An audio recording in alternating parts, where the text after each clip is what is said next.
Then that moves on to staff reports and Bill. Yeah. Since we met last time, we had the official first day of school last Tuesday. Bill, It was, yep. I apologize. I just want to go back again for one thing.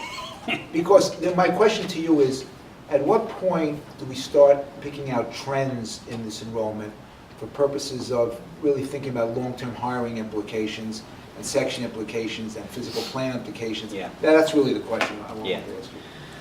Well, it's difficult because Robin, or Brett actually, you referred to the last time this happened, which was, You know, that- do you actually remember the year, Brett? Or It's did the you just- fifth, it's They're the fifth grade current now. fifth Fifth grade, graders. right. So it's very difficult because if this happens every 5 years, that's not a trend you can really Correct. plan for. Right. So this morning, actually, I signed the contract with the BOCES demographer to do the study again. And that's our best bet for finding trends. And these trends are difficult, you know. The truth is the small fifth grade right now is much trickier to plan for than a small kindergarten. Small kindergarten through fifth grade, if you don't have 20 kids for a teacher, you let go of a teacher. You know, sometimes it's a hard thing to do, but you still do it. Once you start getting into teams, and then at the high school into departments, a one-year blip, you can't just let, you know, a fifth of a teacher go in 5 departments. It gets much trickier to plan for. So this will be a really important trend to watch for. We know there was one 5 years ago. Maybe there won't be another one for 5 years, or maybe this will stay with us for a while. This will be really important to watch.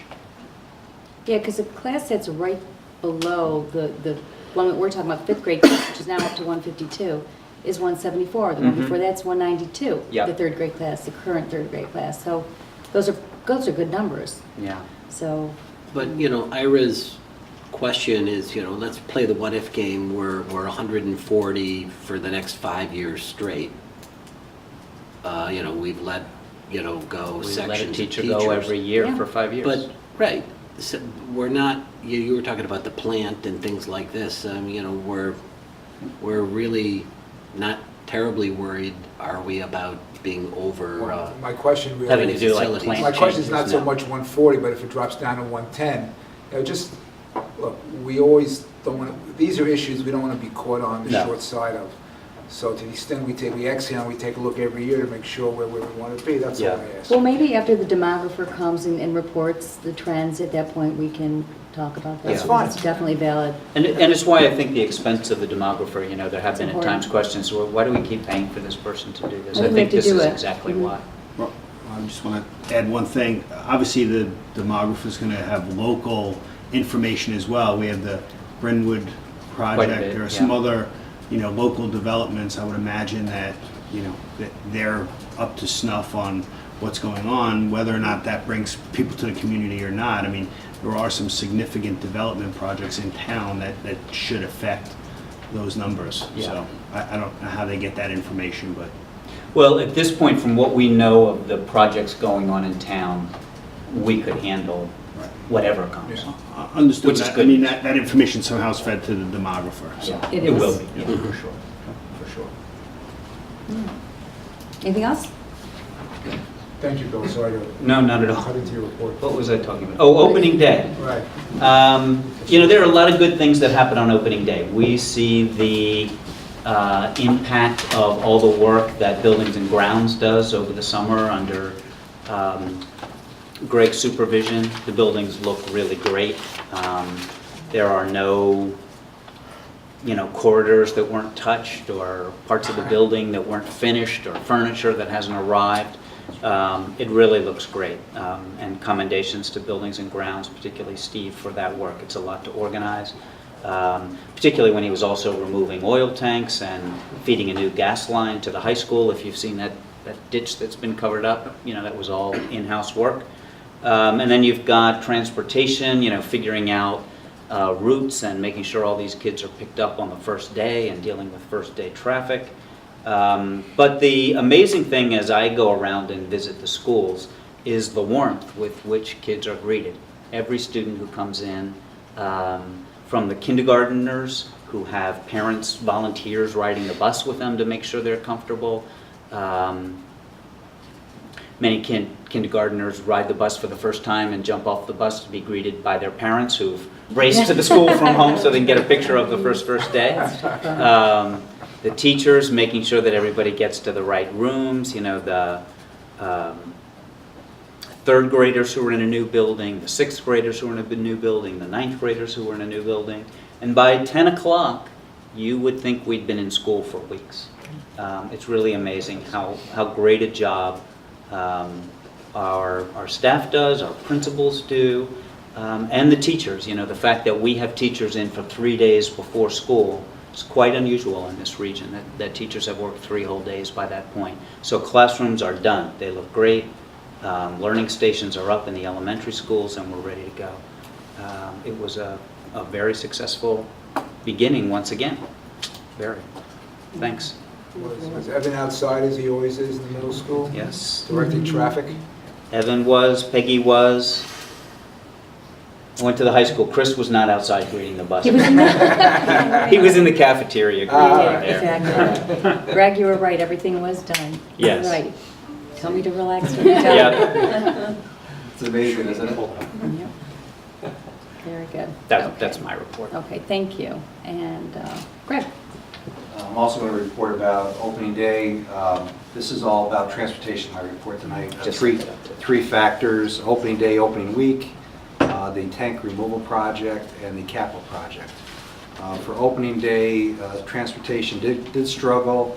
It wasn't due to our planning or lack thereof. It was due to the amount of congestion and excitement over school opening.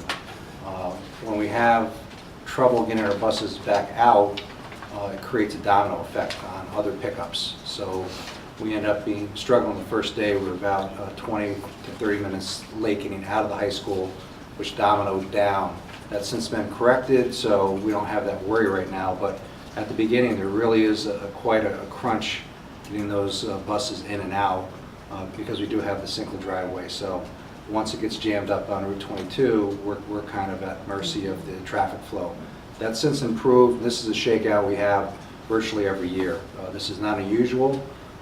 Kudos to Cheryl and her staff for all the hard work, planning the routes, communicating with the parents. I usually deal with the problems that bubble up that Cheryl can't address. I only had a couple this year, which was pretty remarkable given the years that I've been here and the problems we've had historically. So for an opening, it was exceptional. It really was exceptional. I talked to her today. I go, I need to talk to the board tonight. What should I tell them? She goes, things are going pretty good. So I can tell you things are going pretty good. The one thing that's unusual is that we've been having more and more issues with private school parents, especially with there's an April 1st deadline or 30 days after you become a resident of the district in order to request private school transportation.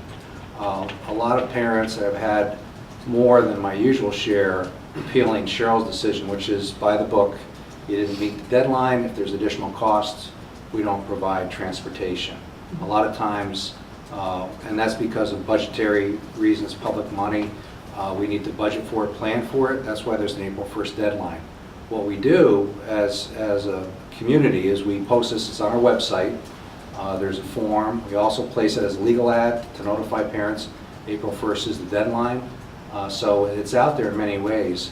We may want to consider adding it to the school calendar maybe, but I don't think a private school parent is going to get our calendar and then refer to it in April and say, well, that day's coming. We do send individual letters to those parents who are private school just to remind them they need to apply. Bill, you have a question?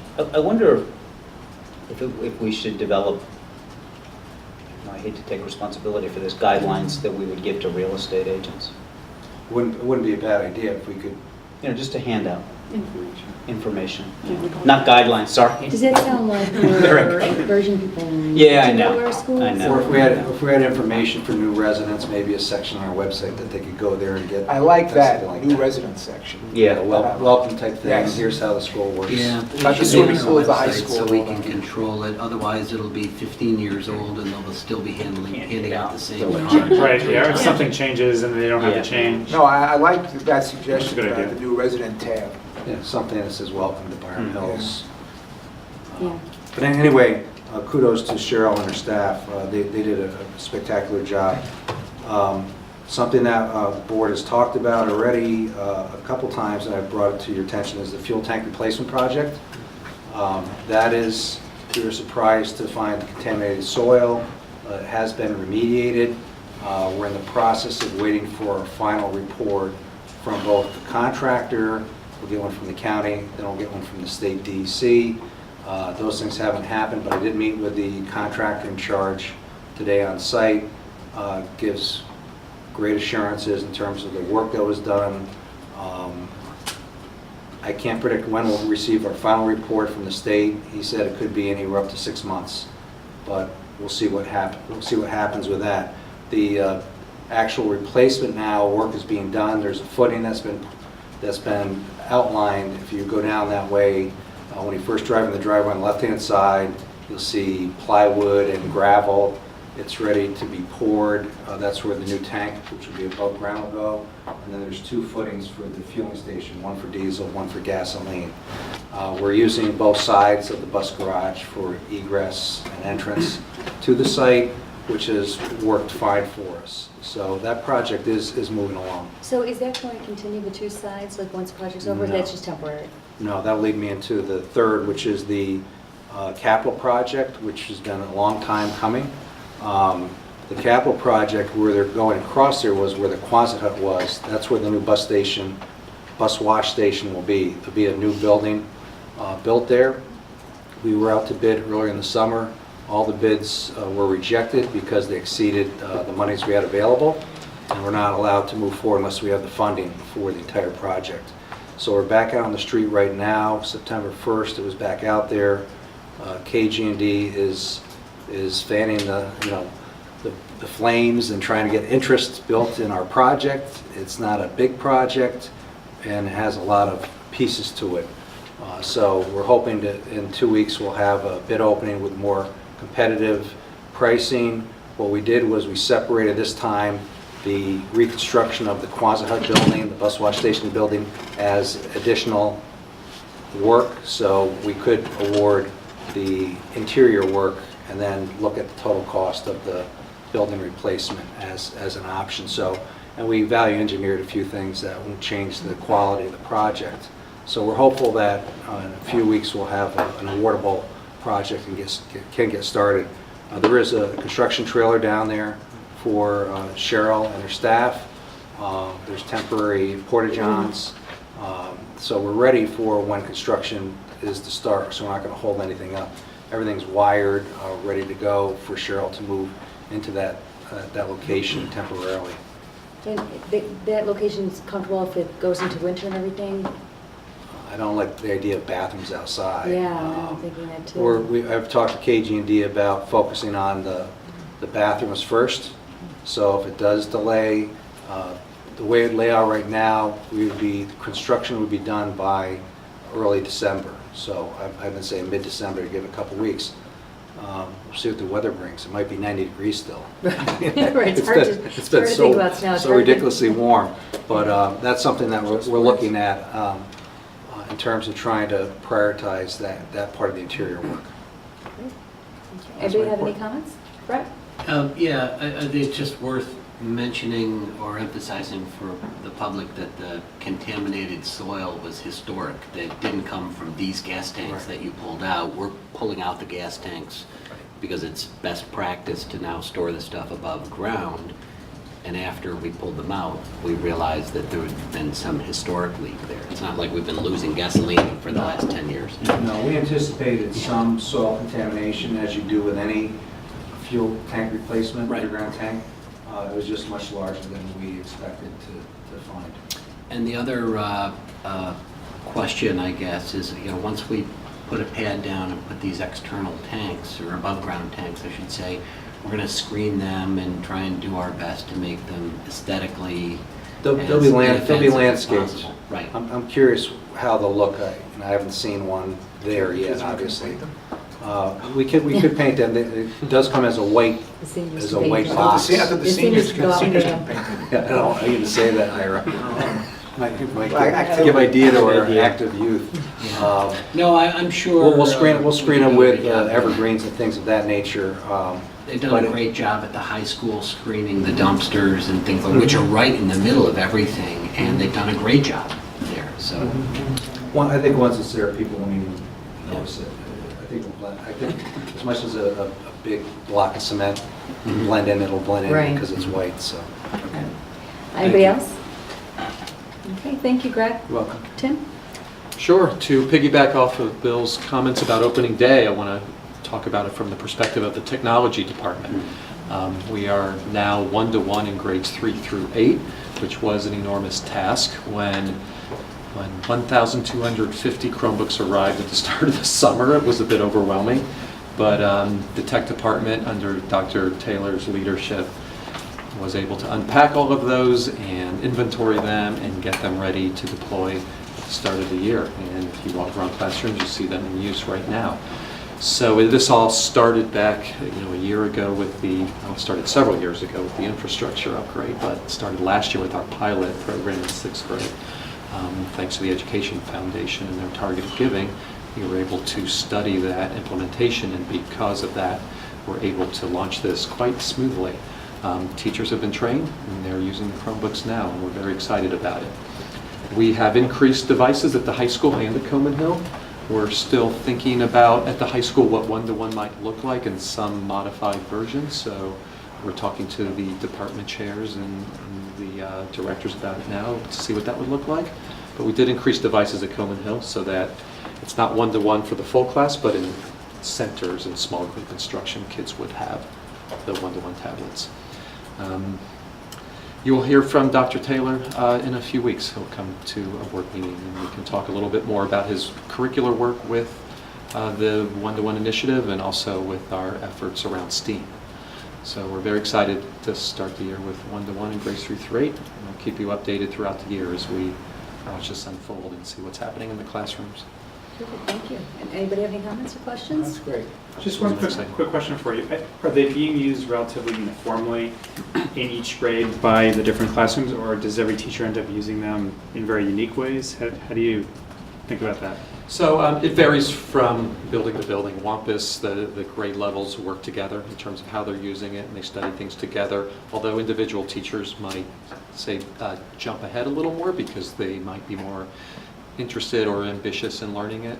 But they do plan together. The middle school teams plan very closely together, as do departments. And same thing at the high school. Usually teachers who teach common courses want to do the same things. So they tend to plan together in uses. So it can vary. Initially, keep in mind that last year we did pilots. So the 6th grade teachers have a huge advantage over the 7th and 8th grade teachers. The Wampus teachers who did the pilot have a huge advantage over the other teachers. It's going to take some time. But our goal is that they would use them within certain parameters uniformly. You said the same thing about the white smart boards. Smart boards, yeah. It's true. I remember we had demonstrations. And we kind of had to grow to it. It Things wasn't... called flash drives. Yeah, That's Everybody right. was It was amazed by amazing thing. It is interesting. Carbon paper? Great, thank Figures are you. dirty. Jen? This is not as exciting as the one down Chromebook rollout. But very important. But I do want to report on the New York State Guide to Emergency Response Planning Wait, no. by Safe Schools. Make it exciting. Right, I can make this exciting. It's actually, it's important. going to involve an effort on the part of our schools, but it's really for a good purpose. Part of the guide sent out a new template that they would like every school in New York State to use as their emergency response building plan. The new template's going to require that we take everything in our current plans and make sure that it can be transposed to different parts of this new template. Reasons for the new template are great reasons. They want this to be something that is systematized for emergency responders who come in every school. They're going to go in and they're going to see the same exact format. So, and they also want to standardize certain language. In addition, they're putting additional points in, like a hold in place, which is something we have not had before. Let's say that there's an incident that involves us to call 911 for somebody who's fainted in a hallway. We can call a hold in place in school, and that means there's no emergency.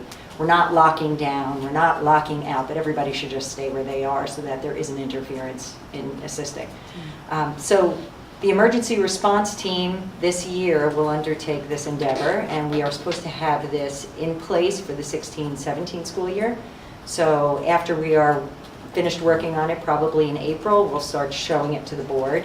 And then after that, it has to be sent to New York State Schools and to the New York State Troopers and our local law enforcement agencies. So I think it's time for us to look at our emergency plan, not because I think it's outdated, it's tested constantly and utilized in the schools, but I think that it's time for us to be refreshed and to put it into a context that everybody's really familiar with.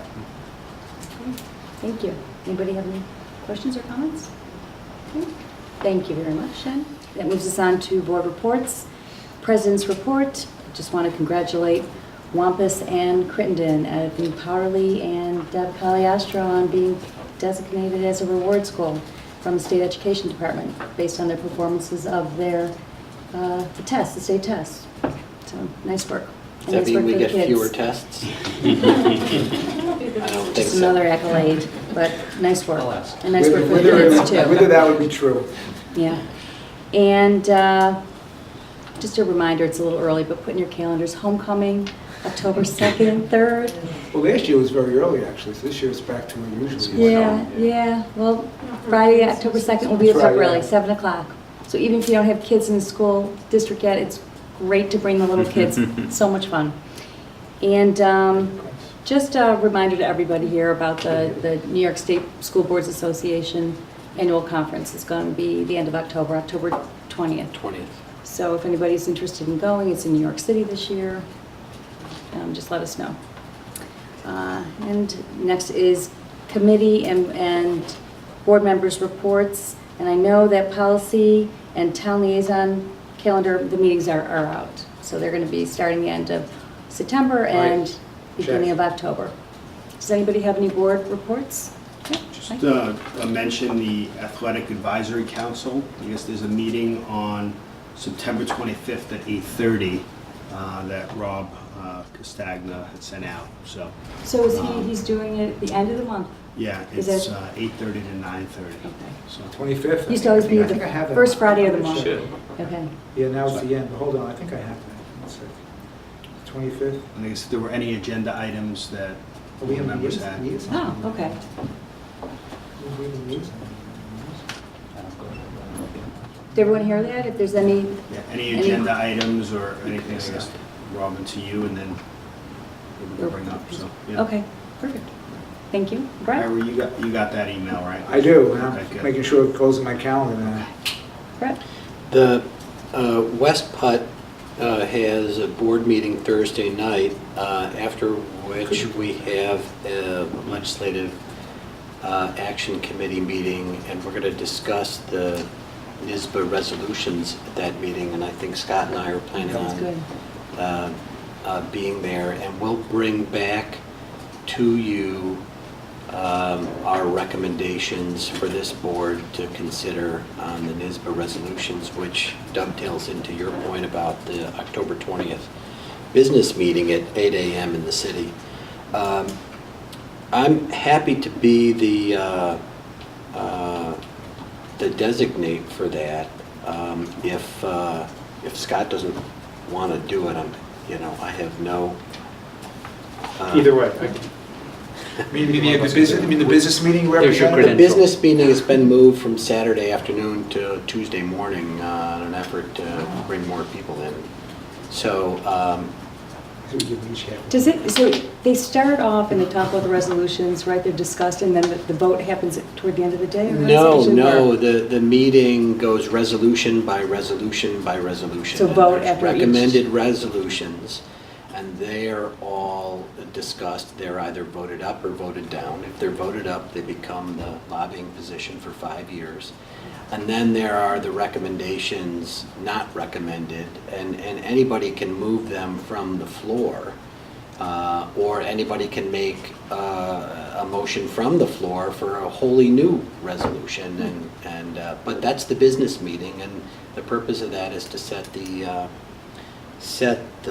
lobbying position, the policy position of NISBA. And This year, the 5-year renewable 10-year resolution, which we drafted and sponsored 5 years ago, is sunsetting.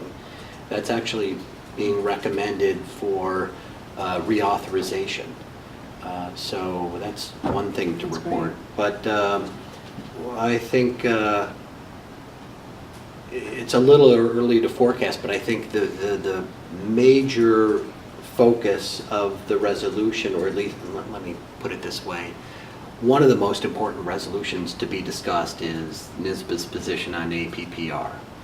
And the resolution, as I understand it, says basically scrap it, get a panel of experts, look at it, make recommendations that make sense, and then implement it. You can't fix something that's so fundamentally flawed. So we'll see where that goes. So then, do you want to hold on to this because this would be your ticket into Yeah, thinking of but doing it? Bill, you need to make an online designation within the next couple Yep, of days. Janine has that, yeah. So All right, thank you. I'm happy to do that Thank you. again. Okay. And then besides this actual business part of the meeting, there's the regular conference itself, a couple days, I think, before. Where they Some have of the programs actually. They actually sound really good. We still have time You to wanna be register the, for Yeah. those. Okay. You can- Alternate, just in case? You You can walk in, Yeah, for you sure, can walk right? in. Yeah, Okay. if you guys, you can walk in also. It's nice to register early so they know what size room to do for their programs. But if you really turn out, you have to walk in for something, you can do it. Perfect. You to the business meeting? No, To the regular conference. Not to the business Right, meeting, to the right. programs. Sessions. Sessions. Absolutely. Yeah. Okay. Anybody else? Any other reports, board reports, or committee reports? Okay. And are there any topics for future agendas, requests for information? None. That moves us to communications to the board. There was one communication which I distributed to the board, neighbor to the transportation department. Can I have a motion to approve the board minutes from August 25th, 2015? So move. Can I have a second? Okay. Any changes, any comments? Thank you, Donna. All in favor? Nice work. Okay, and as I... Abstaining? You're abstaining, okay, one abstention. Okay, and as I mentioned before, the board met in executive session before the public session, and we talked about the 2 items that I mentioned before. Can I have a motion to adjourn? So moves. And a second? All in favor? Good night, thank you for watching.